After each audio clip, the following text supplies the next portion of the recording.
system that has to go. No, it doesn't. I like our system. What do you call it? Biden?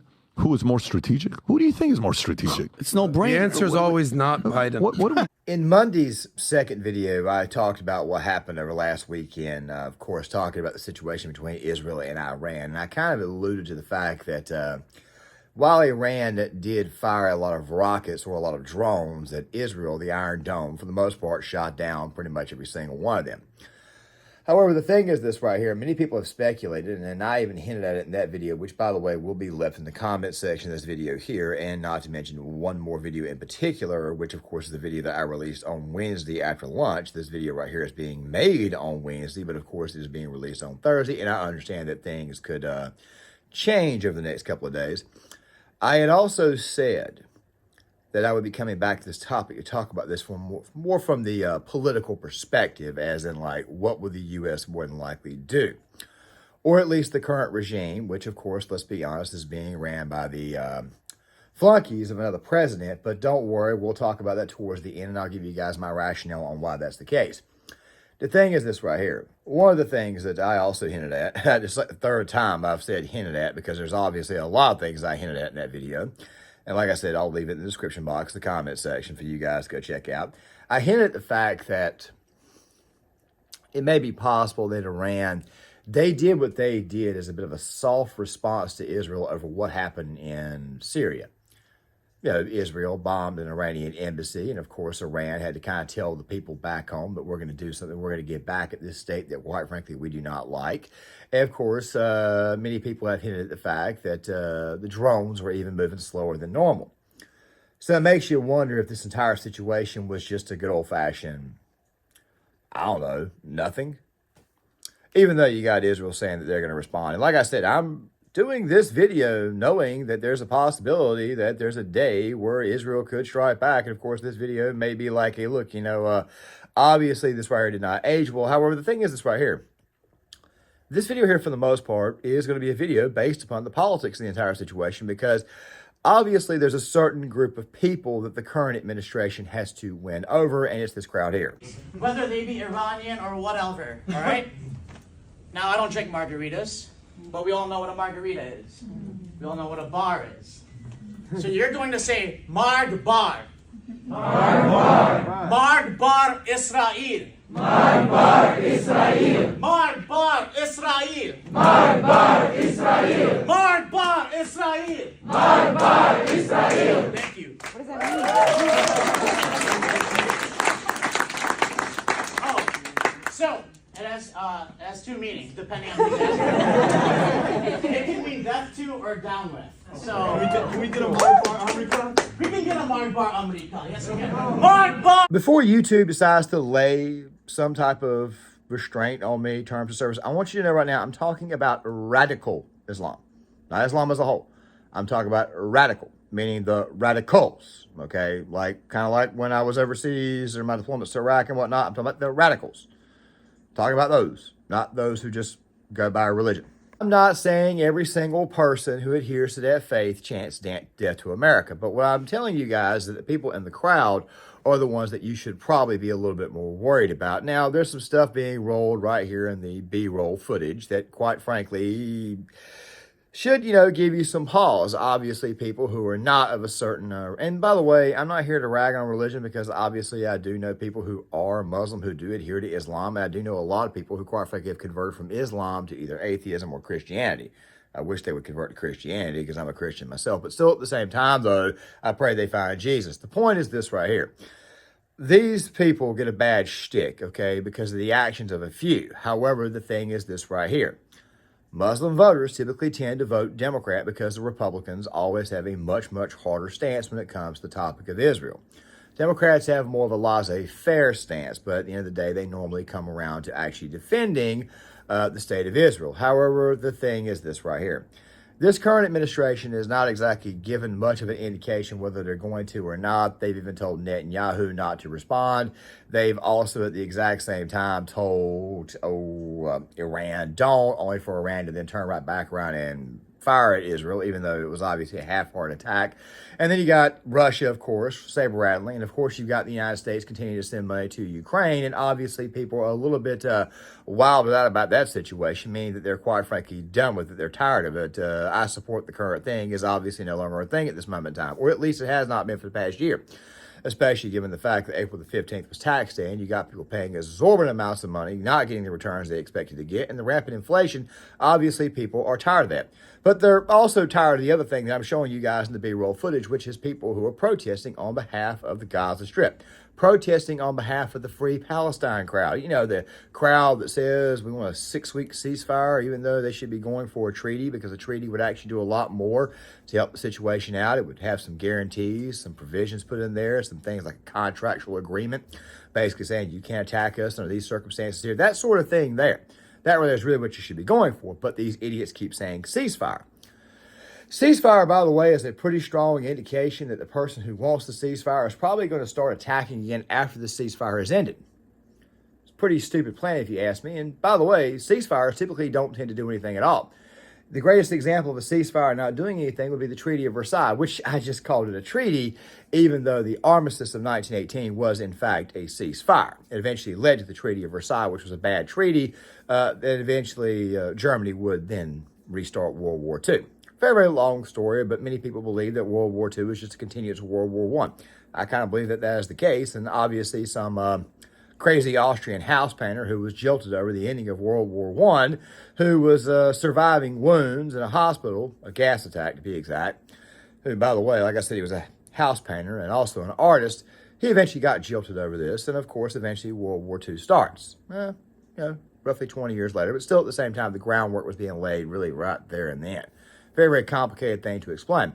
So you got to ask yourself a question. How in the world would a ceasefire help in this situation? Well, chances are it probably won't. Really, really quick to the crowd that is chanting death to America. I really miss this man. You're not happy here, then you can leave. As far as I'm concerned, if you hate our country, if you're not happy here, you can leave.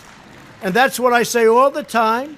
That's what I said in a tweet, which I guess some people think is controversial. A lot of people love it, by the way. A lot of people love it. But if you're not happy in the U.S., if you're complaining all the time, very simply, you can leave. You can leave right now.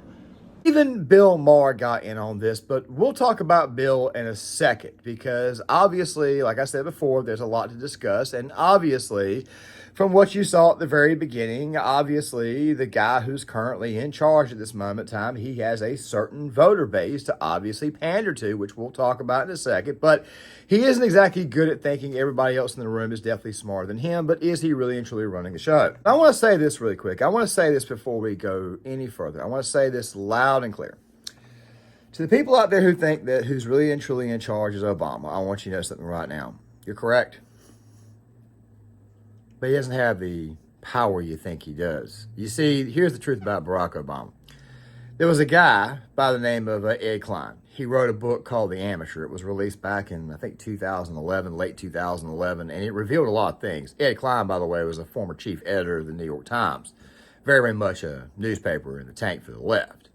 And that said newspaper, while being in the tank for the left, they publish a lot of things, and obviously a lot of pro-Democrat Party type stuff, very anti-Republican Party type stuff, basically, the whole propaganda thing, whatever. And this was kind of cemented by another Fox News contributor, Bill O'Reilly, who basically made a very good theory, one of the few times I've ever given the man actual praise, where he said he did not think the Democratic Party was in control of the media, but he thought it was actually the way around. The media was actually in control of the Democratic Party. Well, the thing is this right here. The media will push for something, and sometimes the Democrat president won't do it, which, by the way, should tell you that obviously somebody's pushing him. In this case here, it's obviously the voter base, but this is a voter base that even Obama cannot control. But here's the thing I wanted to say about Ed Klein in that book. In that book, it was revealed that he talked to Republicans and Democrats both, and they all said the exact same thing about Barack. They all said that he acted like he was the smartest guy in the room. They said that he was extremely smug. They said that when they would try to get him on the phone to get certain things done, he would completely space out. He wasn't listening. He had no intentions of actually doing anything. As a matter of fact, we found out later on that he didn't wake up in the morning until 9 o'clock and actually get to work until roughly 9 o'clock in the morning. I said wake up at 9 o'clock in the morning, but obviously as president, when you wake up, you need to go straight to work. Now, if you look into it, the White House has the United States Navy call it 6 o'clock in the morning for presidents to get up. But of course, if you go back and look at presidents from previous years, George W. Bush was notorious for getting up at 4:30 in the morning and actually exercising. Bill Clinton was known to get up relatively early in the morning as well. When he first got in office, he also ran. Obama would not get up till 9 o'clock in the morning. And of course, when it came to the topic of Trump, there's all these photos that get shared of him when he was in office, getting back at 1 o'clock, 2 o'clock in the morning, and somehow or another waking back up 3 or 4 hours later. I think in the case of Trump, it's pretty daggone obvious that what was going on with him was good old-fashioned cat naps. I think this is a guy who probably sleeps like an hour or two at a time, walks around for 3. He's probably a guy who can just sleep at will. That's probably the truth about him.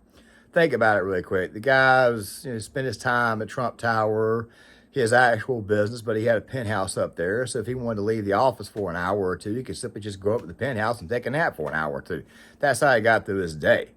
And he most of the time just spent time actually walking. Speaking of him, of course, he's on trial right now in New York for BS charges like always, which is probably the biggest reason why it is that Joe Biden is not looking too good. You're a very, very weak leader at this moment in time. So what shall the weak leader do? Well, like I said, he's not really and truly in charge. It's the people that, quite frankly, Obama has taught and trained, the flunkies. They're the ones who are actually in charge, or they're the ones who are handling Biden, and Obama supposedly controlled it from afar. But I think he's lost full control because even Obama wasn't this bad. Before I talk about what I think is going to happen from the political perspective, I have to give you guys a nice little, how do I say this? I got to give you guys, I wouldn't call it a tangent, I would call it an explanation of who these people are, the people who are actually running the show here in the United States. I'm not going to speculate about other nations, just going to speculate about Biden, the Biden administration, and just kind of give you guys my personal thoughts on it. And of course, I'll stand by those thoughts. But I'm going to do that first. So that way you guys can kind of see where it is that I'm going. And then we'll get to the whole politics of the situation, because obviously the politics is what really and truly matters, because these politics are going to determine what's going to happen in the future as far as this country is concerned, especially of this issue, especially when we talk about something as big as World War III. So bear with me for a second. Before I bring back Patrick Bet-David and some of the things that he had asked and kind of counter that right there to kind of explain what's going to happen, I want to roll for you guys roughly 1 minute and 37 seconds. Bill Maher was talking about this the other night, and I want to go ahead and say this real quick. And you guys know me.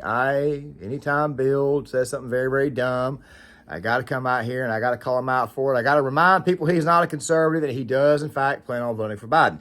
It's kind of like Stephen A. Smith. It's what Greg Foreman says. It's people who know better, but yet also choose not. And I mean, they choose not to do the right thing come election day. They just continue to vote for the same policies that they've been pushing for a very long time.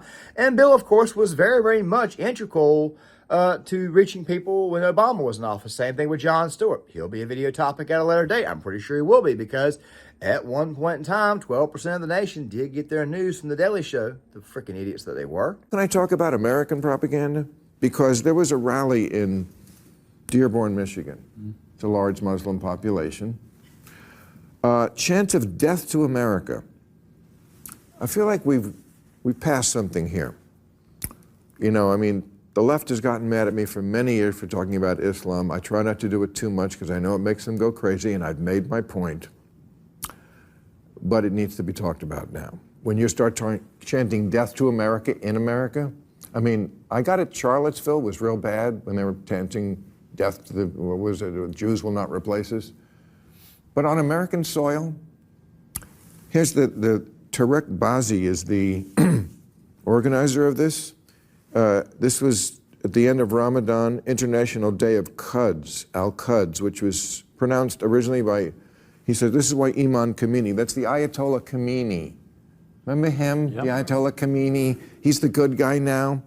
Khomeini, he would say to pour all your chants and all of your shouts upon the head of America.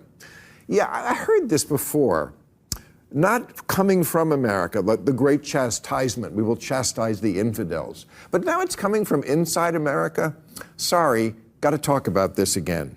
He said, we live in one of the rottenest countries that ever existed on earth. It's not just genocide, Joe, that has to go. It's the entire system that has to go. No, it doesn't. I like our system. This is America, for crying out. Once again, I want to say this one more time. I'm talking about the radicals. Bill was talking about the radicals. Bill has actually been against these radical elements before. I will give him that.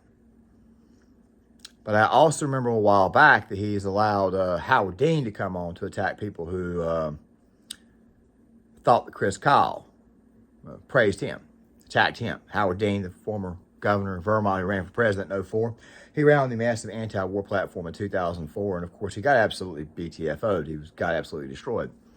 I would play the signature moment, but of course I could probably get a copyright claim. But still, the point is this right here. Bill Maher sees it, but still though, Bill Maher, like Stephen A. Smith, he'll still go out there and he'll go support Biden. It's just in their MO. Also, something else too, there's still a lot I could cut up. The other day he was saying something about abortion and how it was that he knows it was murder. He knows it's murder, but still we're going to, I'm not going to get to it for the purpose of this video. Hell, it may have even been the last video I posted. I just can't remember. I've watched so many times and get like a mental blank or something. I have no idea what the hell it is. But what happens to those people who are a part of that Free Palestine crowd? The people that I showed you guys earlier who were doing the protesting in the road, which is obviously stupid. I released a video on that earlier today, too. That'll be in the comments section. What happens to those people? These people right here more than likely stay home. And I think Biden knows this, so Biden has obviously got to play a certain way. He's in a very, very difficult position. He's got to play to the pro-Israel crowd, while at the exact same time, he's got to play to the anti-Israel crowd, the very, very pro-Hamas crowd. I say pro-Hamas because they say Free Palestine, but it isn't Free Palestine they're doing. Palestine, by the way, is controlled by the actual members of Hamas. It's over 50-some-odd% of that country's leadership is Hamas. So just go ahead and say what it is. You're not talking about freeing Palestine. You're talking about freeing Hamas. You're siding with the enemy. I'm just going to go ahead and say it. A lot of these people probably won't vote, and of course, most of them exist in the Midwest of the United States of America. Michigan, Wisconsin, Minnesota. I mean, they showed you with the uncommitted vote who they were during the Democratic primary process. So Biden's obviously got to try to get those people back. However, the thing about those protests, I'm going to play just a nice little montage of some of the clips that came out in the previous video that I did on Wednesday afternoon, where I spoke about the situation, the protests and everything, and just to kind of show you guys that people are in fact getting fed up with it. Let me just kind of roll this. Let's just try the train, because we're not going to have a problem with the train. And what do you think about your decision that you made? I think it was probably a good one. Inbound traffic would open back up at around 9:20 a.m. But it wasn't enough to help Lorena Larol, who was traveling with her son Liam to Panama. They missed their 11 a.m. flight due to the standstill. And my next flight now, I just got rebooked, is at 5:45, which puts me 7 hours in an airport with an infant. If you inconvenience other people and you make them suffer. Suburban Whiteley's decide elections. If you continue to get in these people's way, your virtue signaling will once again be all for naught, which I personally believe it will already be all for naught. I showed this poll earlier about voters, and I showed it in that video there about voters who typically tend to vote in a higher state. You can obviously see that Biden's numbers obviously go up in 2018, 2022, because they're people who actually, they're higher propensity voters. However, when you get to the very, very bottom, people who don't vote or didn't vote in the past three elections, Trump is obviously ahead by a very, very wide amount, and that is obviously the group that, quite frankly, decides the elections, the low propensity voters, not the high propensity ones. The low propensity voters, by the way, are getting registered left and right to go vote for Trump. And to go on top of this, not only is that the case, it's showing up in the polls. I'm rolling some polling data by you guys right now, so that way you guys can see. And of course, the RCP aggregate still has Trump up. So what gives? Well, what's giving is the Trump or bust vote. If Trump ain't on the ballot, we're going to stay home. People who, quite frankly, are very, very pro-Trump, obviously they're going to vote. And, of course, the brand new voter is going to vote for Trump, too. By the way, the same brand new voter is also the same voter who voted for Biden in 2020, the anti-COVID vote. They have turned. We explained this in a previous video that I'll probably also leave in the description box as well, too. The point is this right here. The politics of this situation are turning on Biden. But then we get to what was discussed earlier today. Can you go to X? I posed a question over there last week that for whatever reason, I mean, it's illegal to ask questions nowadays. Go a little lower, a little lower, keep going. Those are the questions. Zoom in a little bit on those questions I asked right there, if you could. Thank you so much. Okay, so I said a few questions in regards Israel-Iran war. Who benefits from this war financially? Everybody, when I posted that question, they're like, well, but I know what Patrick's talking about. You know what my number one is? It's called the military-industrial complex. Correct. People Thank you. want more wars, guys. And I simply don't want it because as a child, I grew up in wars. From the day I was born to the day I left Iran, I lived in the capital of Iran. I saw so many bombings, exploding, whistling sounds that till today messes with me. And a lot of money was made. A lot of people died. 500,000 innocent lives were taken because of nonsense wars that benefit certain people. We have to constantly ask those questions. Number two, who secretly is instigating this war? Who would you say is secretly instigating this war between Iran and Israel? I would say us. If it has People don't want to go to war. People don't want to do it. People also automatically assume that the United States is funding this, which we kind of are because we gave Iran billions of dollars right before October the 7th. And then next thing you know, Hamas, they attack Israel. Hamas, Hezbollah, the Houthis, they're all connected, okay? They all are.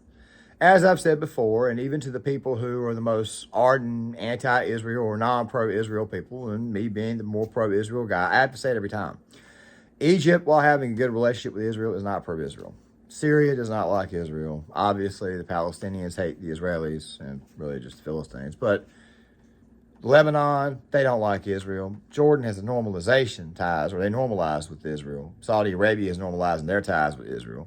But for the most part, other nations in the Middle East, they really and truly hate Israel. Turkey doesn't like Israel. Also, to go on top of this, Iran, you already know, hates Israel. Iraq hates Israel. They pretty much all hate Israel. Israel, for the most part, is surrounded by actual enemies. So it already looks bad, especially to the common, everyday, ordinary person who kind of understands the Middle East or has some basic knowledge of the Middle East, that what Biden is doing is funding both sides. And even the most rabid ones of his voter base, they can kind of see through it. But there's one more thing to say about that voter base, the Free Palestine voter base. Most of them are college kids. In 2020, they had COVID. They were locked up. They were at home. Or they were in their dorm room and ballots were sent to them. These kids aren't going to have time to go vote because they're going to be in class this time around. There's no COVID. Nothing to bail you out right now, Joe. in China. Okay, so let's say China. Let's say us. Russia's Russia. already said he's going to have the back of Iran. He said we better not mess with them. Yeah. That's right. Russia's already said they're going to back up Iran. A part of this is also NATO coming out and saying we have to get, Ukraine to be part of NATO, and you're expediting the process. You're pushing the envelope for Russia. You're trying to cause a World War III. Who does this war impact negatively the most? The people? Citizens on the ground on both sides. Innocents, the people that have nothing to do with anything. They're not on any side. They just want to live their lives. Right. Is Netanyahu baiting U.S. into a war? By the way, Trump said something. Trump claims Biden was convinced to not to release message on Israel. This is an April 13 story. He alleged that the White House staff dissuaded President Biden from releasing a pre-recorded message on the Iran attack, stating Biden handlers convinced him not to release his taped speech on Israel.